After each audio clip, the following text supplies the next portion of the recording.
شروع اللہ کے نام سے جو بڑا مہربان ہے۔ تمام چراغ ٹی وی کے دیکھنے والوں کو ایک دفعہ پھر خوش آمدید۔ آج صبح تقریباً 7:30 کے بجے بٹگرام الائی کے علاقے میں چیئر لفٹ لگتی ہے اور تقریباً 900 فٹ کی ہائٹ پہ یہ چیئر لفٹ لگی ہوئی ہے، جس میں اسکول کے جو بچے ہیں وہ اسکول جانے کے لیے چیئر لفٹ کا استعمال کرتے ہیں، اور یہ چیئر لفٹ وہاں کے لوکل انتظامیہ نے اپنی آسانی کے لیے بنا رکھی ہوئی ہے۔ مطلب اس کو حکومت سپورٹ نہیں کرتی ہے اور نہ ہی کوئی ادارہ اس کو رن کرتا ہے، بلکہ لوکل انتظامیہ نے تاریں لگا کر چیئر لفٹ کے ذریعے ایک پہاڑ سے دوسرے پہاڑ تک شہر میں جانے کے لیے یہ ذریعہ استعمال کرتے ہیں۔ آج صبح 7:30 بجے کے قریب تقریباً 7 بچے اور ان کے ایک استاد اس چیئر لفٹ میں موجود تھے۔ ٹوٹل 8 افراد اس چیئر لفٹ میں موجود تھے کہ اچانک آدھے رستے کے اندر چیئر لفٹ کی 2 تاریں جو سی ہیں وہ کمزور ہونے کی وجہ سے ٹوٹ جاتی ہیں۔ اب ساری کی ساری چیئر لفٹ 900 فٹ کی بلندی کے اوپر لٹک جاتی ہے اور بچے اور ان کے جو استاد ہیں 8 افراد ہوا میں مہلک ہو جاتے ہیں۔ مطلب پاکستان کے اندر زندگی کتنی آسان ہے، کتنی جو سی ہے وہ زندگی جو سی ہے اس کے کوئی معنی نہیں ہے کہ 4 گھنٹے تک وہ وہاں پر مہلک رہتی ہیں اور انہیں وہاں پر پوچھنے والا کوئی نہیں آتا۔ ریسکیو آپریشنز نہیں شروع کیا جاتا 4 گھنٹے تک انتظامیہ کا کوئی بندہ وہاں پر موجود نہیں آتا۔ عینی شاہدین وہاں پر موجود ہیں، وہ بتاتے تھے کہ جناب یہاں پہ صرف لوکل لوگ جو سے ہیں وہ زمین پر چیخو پکار کر رہے ہیں، اور جو ان کے استاد تھے ان کے پاس موبائل موجود تھا چیئر لفٹ پہ، جو کال کے اوپر جو سا ہے وہ دہائیاں دے رہے تھے کہ انہیں وہاں سے نکال لیا جائے اور کسی بھی طرح سے انہیں بچا لیا جائے۔ تو یہ صورتحال جو سی ہے وہ وہاں پر پیدا ہو گئی۔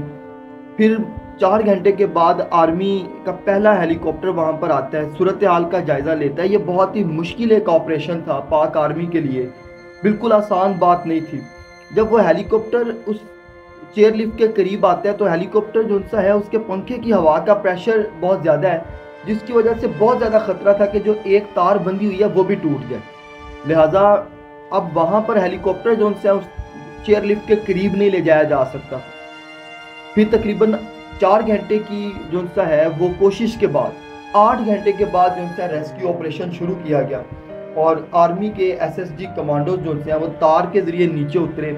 اور سب سے پہلے اس آرمی کے SSG کمانڈوز نے چیئر لفٹ میں بیٹھے ہوئے بچوں سے بات چیت کی،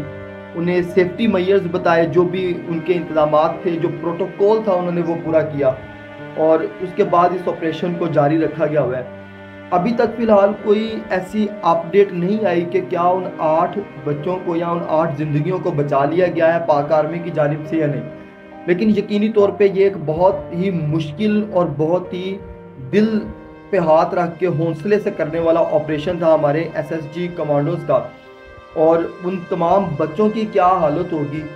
کس طرح وہ مینٹلی وہاں پر موجود ہوں گے، نہ وہاں پر ان کو کوئی پانی پہنچا سکتا ہے، نہ ان کو کوئی خوراک پہنچائی جا سکتی ہے، نہ ان کو کوئی وہاں پر جو سا ہے وہ سیفٹی میئرز کے لیے کوئی جیکٹ یا کوئی ہیلمٹ یا کوئی بھی ایسا انسٹرومنٹ جو ان کی لائف کو سیو کر سکے، کسی بھی قسم کی ان کی کوئی مدد وہاں پر نہیں کی جا سکتی ہے۔ اب اس ساری صورتحال میں سوالیہ نشان یہ ہے کہ انتظامیہ جو ضلعی ہے وہ کہاں سو رہی ہے۔ ضلعی انتظامیہ کو نہیں پتہ چلا کہ چیئر لفٹ جن وائرز پہ چل رہی ہے یہ وائرز تقریباً پچھلے 20 یا 25 سال یا پتہ نہیں کتنے سال سے لگی ہوئی ہیں، اور وہاں پر ان کو ریپلیس نہیں کیا گیا، ان کی ہیلتھ نہیں دیکھی گئی، ان کی ورکنگ ایفیشنسی چیک کرنے والا کوئی نہیں ہے، اور ان لوگوں کی زندگیاں جو سی ہیں وہ داؤ پہ لگی ہوئی ہیں، اور بس ٹھیک ہے نظام چل رہا ہے اللہ کا، اور یہ بغیر کسی سیفٹی گیجٹس، بغیر کسی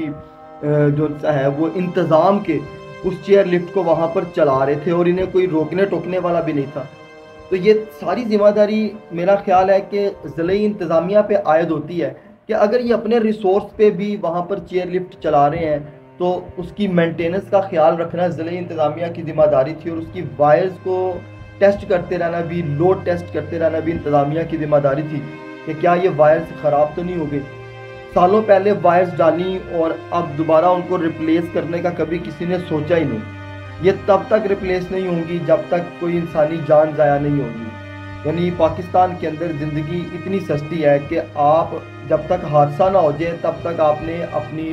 چیز کو بہتر نہیں کرنا ہے، آپ نے اپنے حالات کو بہتر نہیں کرنا ہے۔ تو یہ واقعی ایک بڑا افسوسناک واقعہ ہے، اور اللہ تعالیٰ ان بچوں کی حفاظت فرمائے جو اس چیئر لفٹ میں موجود ہیں، ان کے اہل خانہ کو صبر و استقامت دے، پاک آرمی کے جوانوں کو حوصلہ دے کہ وہ کامیابی کے ساتھ اس آپریشن کو مکمل کر سکیں، اور اللہ پاک ہمارے ایس ایس جی کمانڈوز کو سلامت رکھے کہ ہر مشکل صورتحال میں وہ سامنے آتے ہیں، اور آخر میں آ جا کر وہی آرمی ہمیں بچاتی ہے اور آرمی ہی ہمیں کوپ کرتی ہے، کیونکہ ہمارا ضلعی انتظامیہ کا سٹرکچر اتنا کمزور ہو چکا ہے، اور ہمارے ریسکیو ادارے جو ان سے ہیں وہ شاید اس آپریشن کو کرنے کا سوچیں بھی نہ، جس آپریشن کو تک چلیں بہت دیر سے صحیح، لیکن پاک آرمی نے ارد گرد کے سیفٹی میجرمنٹس کو دیکھتے ہوئے اس آپریشن کی حامی بھری کہ ان بچوں کی جان بچائی جانی چاہیے۔ یہ بھی اسی طرح عام شہری ہیں جس طرح ہم پاکستان کے شہری ہیں، اور کتنے پریشان ہوں گے وہ بچے اس چیئر لفٹ کے اوپر۔ 900 فٹ کی بلندی ہے، 900 فٹ کی بلندی کے اوپر آکسیجن لیول کم ہو جاتا ہے، 900 فٹ کی بلندی کے اوپر ہوا کا پریشر اتنا شدید ہوتا ہے کہ آپ بہت دیر تک وہاں پر سسٹین نہیں کر سکتے ہیں، وہاں کھڑے نہیں رہ سکتے۔ تو کس طرح وہ بچے وہاں پر جو ہے وہ پریشر کے اوپر اور اس ٹینشن میں کہ اگر یہ آخری تار بھی ٹوٹ گئی تو یہ ان کی زندگی کا آخری لمحہ ہوگا، اس پریشانی میں وہ وہاں پر ہوا کے اندر مہلک ہیں۔ تو اللہ تعالیٰ ان بچوں کی حفاظت فرمائے، اور اس آپریشن میں کامیابی کے لیے دعا ہے کہ یہ آپریشن کامیابی سے مکمل کیا جا سکے۔ لیکن ایسے ایونٹ جو سے ہیں ناظرین، یہ پاکستان کے ٹورزم کے امیج کو بہت خراب کرتے ہیں۔ اب کوئی بھی شہری یا کوئی بھی غیر ملکی فورن جو سا ہے وہ اس چیئر لفٹ پہ کبھی نہیں جائے گا، اگر جائے گا بھی تو وہ 100 کوسچنز کرے گا وہاں کی ضلعی انتظامیہ سے، وہ پوچھے گا کہ اس میں کیا اس کا معیار ہے اور اس کی زندگی اس میں کتنی محفوظ ہے، وہ پھر اس کے اوپر سفر کرے گا۔ تو ایسے انسیڈنٹ جو ضلعی انتظامیہ کی غفلت کی وجہ سے ہوتے ہیں، جو محکموں کی غفلت کی وجہ سے ہوتے ہیں، وہ اوورآل وطن عزیز کا امیج بہت زیادہ خراب کرتے ہیں اور پاکستان کے ٹورزم کو بہت زیادہ نقصان پہنچاتے ہیں۔ اب یہ ایک واقعہ ہے،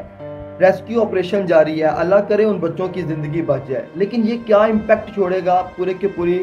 دنیا کے اندر؟ ساری دنیا کے جو فورنز ہیں جو پاکستان وزٹ کرنا چاہتے ہیں، جو پاکستان کے اندر آنا چاہتے ہیں، وہ ان جگہوں پر جانے سے پہلے 100 بار سوچیں گے کہ یہاں کے جو حالات ہیں، جہاں کے جو معیار ہیں وہ سیفٹی کے بالکل اچھے نہیں ہیں۔ تو ایسے ضلعی انتظامیہ کی غفلت اور ضلعی انتظامیہ کے واقعات پاکستان کی ٹورزم کو بہت زیادہ نقصان پہنچا رہے ہیں۔ آج کی اس ویڈیو میں صرف اتنا ہی، جیسے ہی کوئی اپڈیٹ اس حوالے سے آئے گی کہ ریسکیو آپریشن کامیاب ہوا ہے، اللہ نہ کرے کوئی سانحہ ہو، تو اس حوالے سے اس چینل کے اوپر ضرور ویڈیو آئے گی۔ آپ اس چینل کو سبسکرائب کریں، بیل آئیکن کے بٹن کو کلک کریں تاکہ ڈیلی بیسس پہ آنے والی اپڈیٹ کی ویڈیوز آپ کو مل سکیں۔